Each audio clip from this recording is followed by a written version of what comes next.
A seguir, IIGD Irajá. Então diz aqui, Abraão creu. Abraão creu em Deus.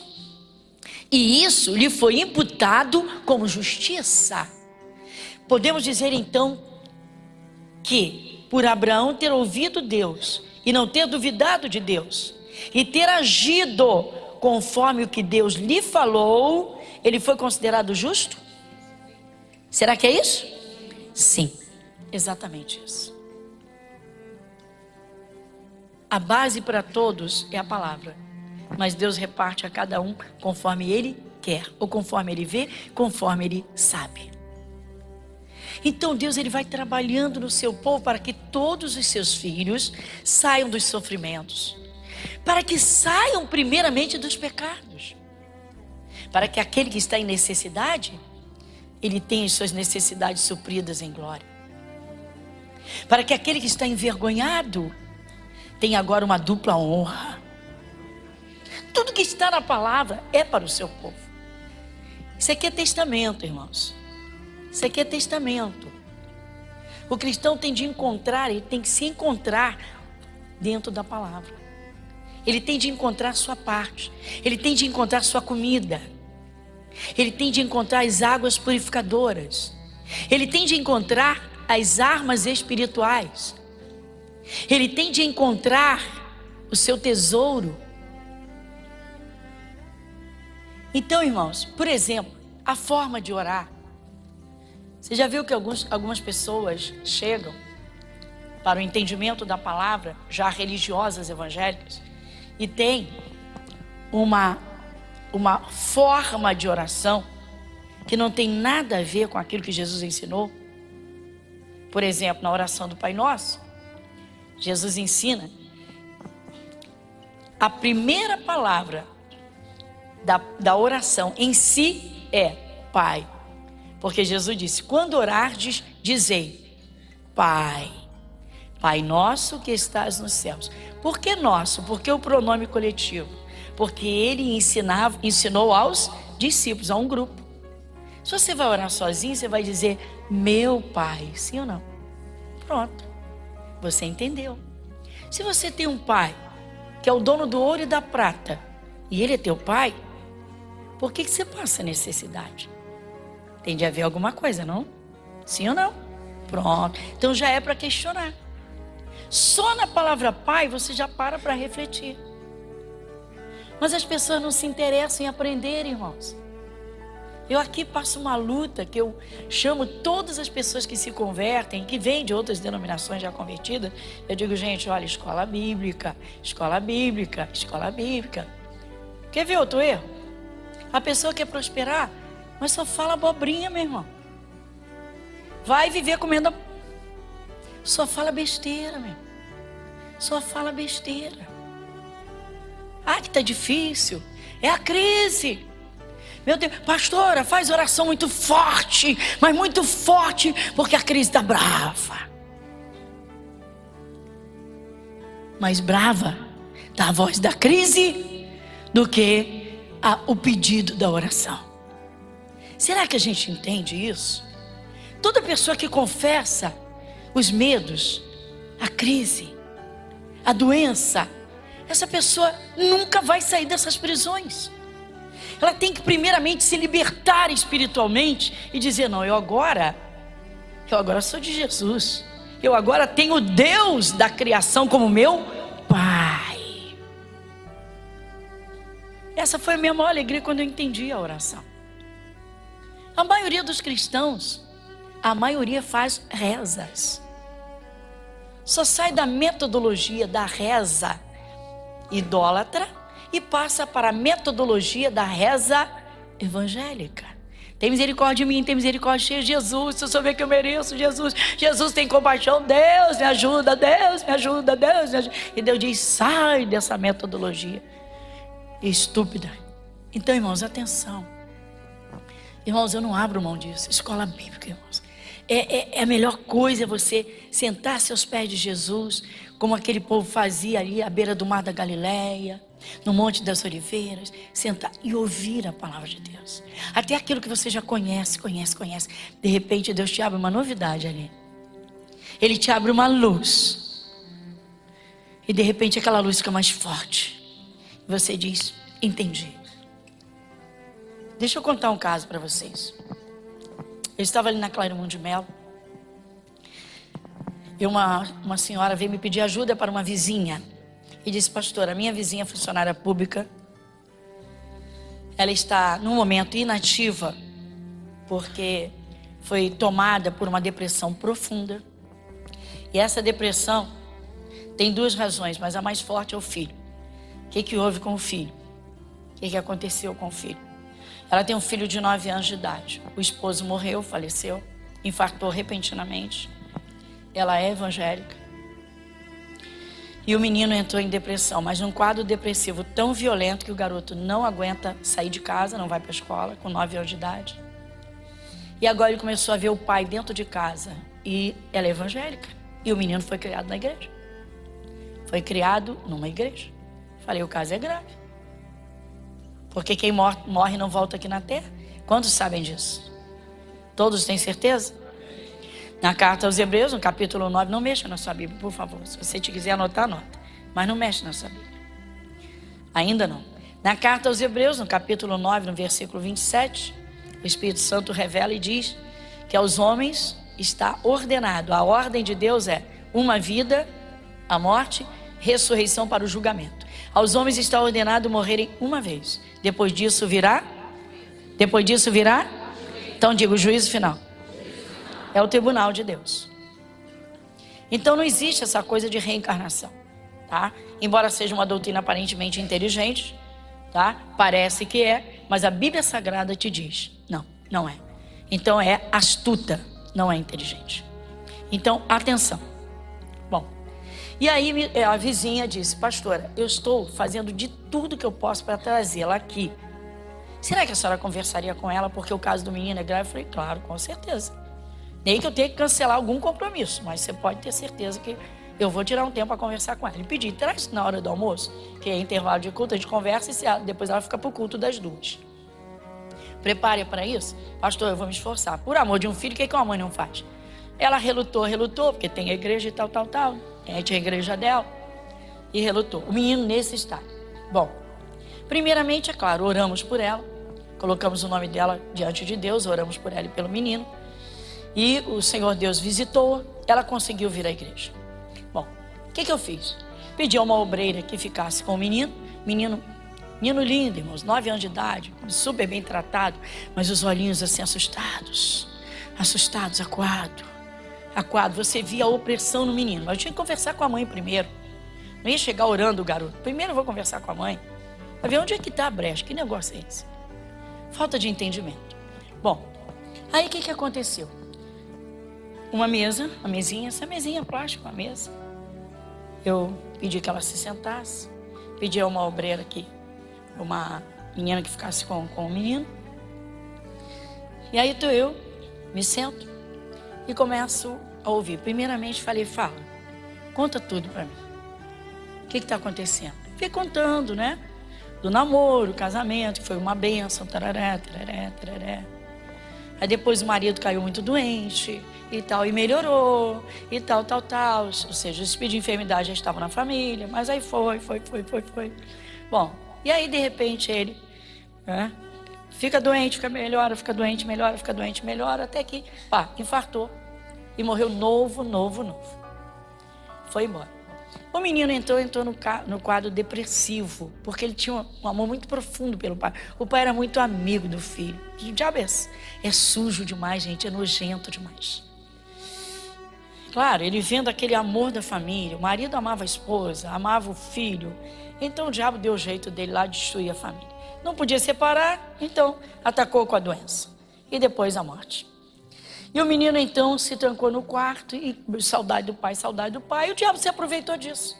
Eu falei, é o coraçãozinho dele com saudade. Falei, mas e o seu coração? Eu falei, olha só, minha senhora.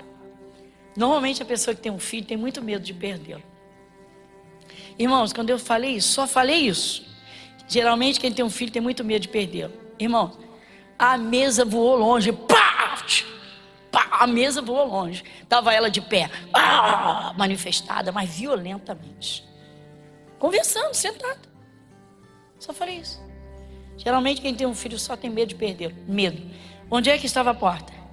Pronto. Na conversa encontramos a porta. Na conversa. Foi ali que Jesus tocou. E o demônio saiu. Porque ele entrou por essa porta. A porta do medo. O menino ficou em pânico. De ver a mãe manifestada. Tia, que isso, tia? Que isso, tia? Eu falei, calma. Está tudo sob controle. Aí eu falei, me traz ele aqui. Deixa a mãe manifestada. E fui e orei por ele. Deixei a mãe manifestada.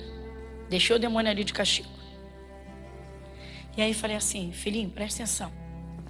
Eu vou expulsar esse espírito mau que está na sua mãe agora. Mas ele estava em você. Ai, me arrepiei todo. Falei, viu? Aí abençoei o menino. Falei, Jesus, ele é a tua herança.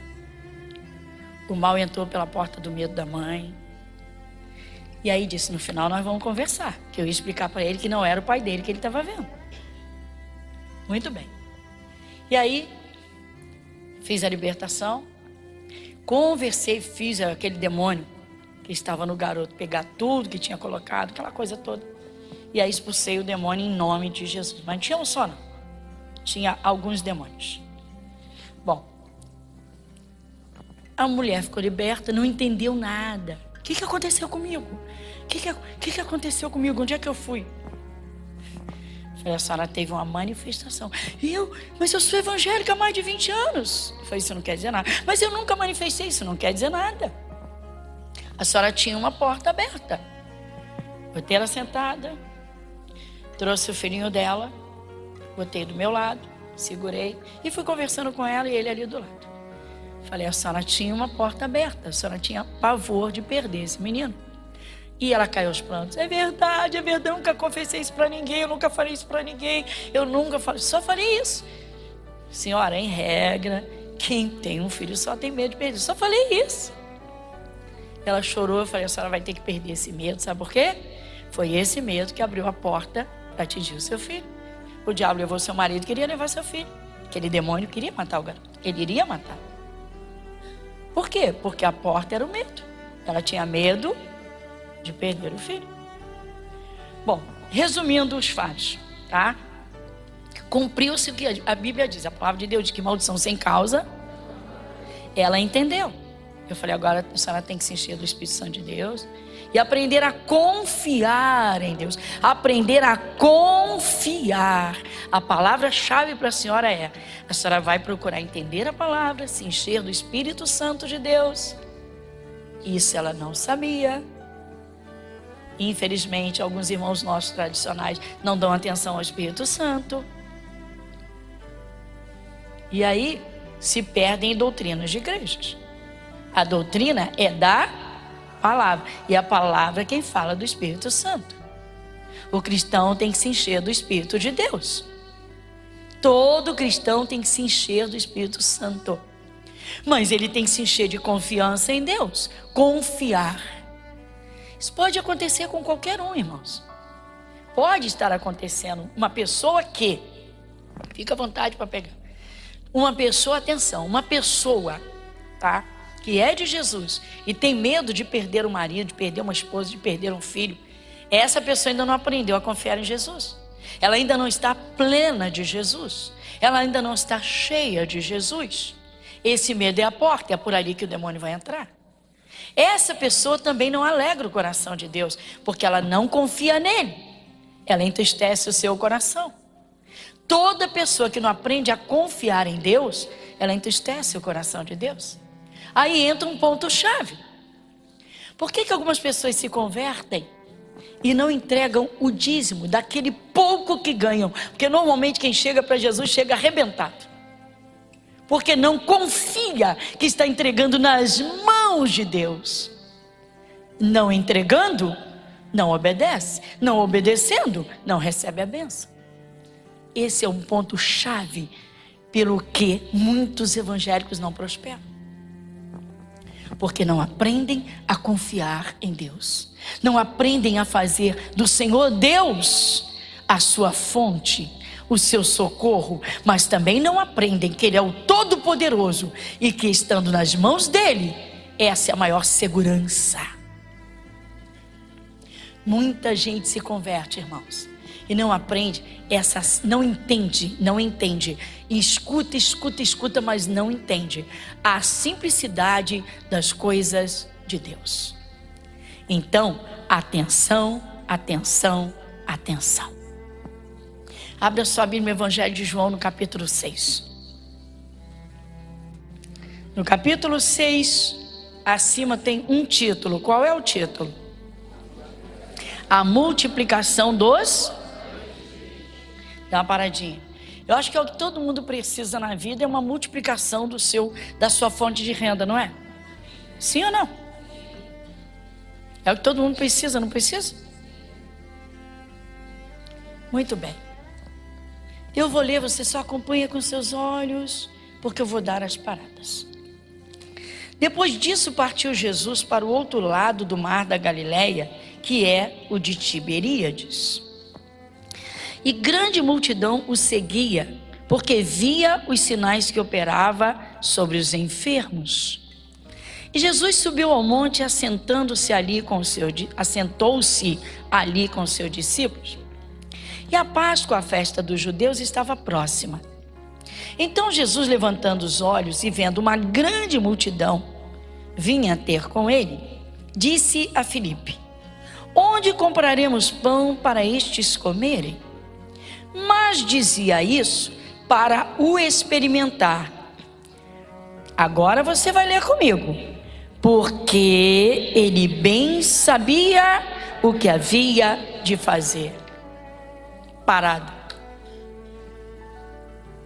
Há momentos na vida das pessoas, irmãos, e até de filhos de Deus, chega um momento que a pessoa não sabe o que vai fazer. Não tem recursos, não tem de onde tirar, só tem problemas, responsabilidades, encargos, compromissos, deveres, e não sabe o que fazer, não sabe o que vai fazer, não sabe o que fazer. Mas diz aqui, porque ele bem sabia o que haveria de fazer. Nunca subestime a capacidade, o poder. Nunca subestime a forma de Deus lidar com tudo e o seu poder criador. Porque quando não houver recurso nenhum, absolutamente nada, Ele é Deus. Ele cria, Ele faz. Jesus olhou e viu uma grande multidão. E agora? Agora ele vira de propósito para esse discípulo chamado Filipe e faz a pergunta. Agora, diz aqui o Evangelho de João, ele disse isso para quê? Fez um teste com ele. Jesus fez um teste com ele. Meu irmão. Às vezes o teste vem naquela hora que alguém pergunta assim: e agora? Como é que você vai fazer? O Espírito de Deus está ali só para observar qual é a tua resposta. Onde está a tua confiança? Onde está o teu coração? É aí que muitos evangélicos se perdem, muitos cristãos. Alguns entram em desespero, outros berram, outros choram, outros dizem: eu não sei o que vou fazer, eu vou me virar. Outros dizem: eu vou ter que orar muito, meu Deus. Simplesmente diz, ele bem sabia o que havia de fazer. Enquanto o cristão não aprender a confiar em Deus de todo o seu coração, ele vai viver pela terra em muitas necessidades. Ele vai passar pela terra, de repente, a duras penas. Evangélico, religioso, Bíblia debaixo do braço, comportadinho, tudinho evangélico, e glória a Deus e aleluia. Mas os medos, irmãos. Então Deus disse, Abraão creu em Deus. Abraão creu. Abraão não tinha nenhuma Bíblia. Abraão creu. E isso lhe foi imputado por justiça. Igreja Internacional da Graça de Deus, Avenida Monsenhor Félix, 1120, Irajá.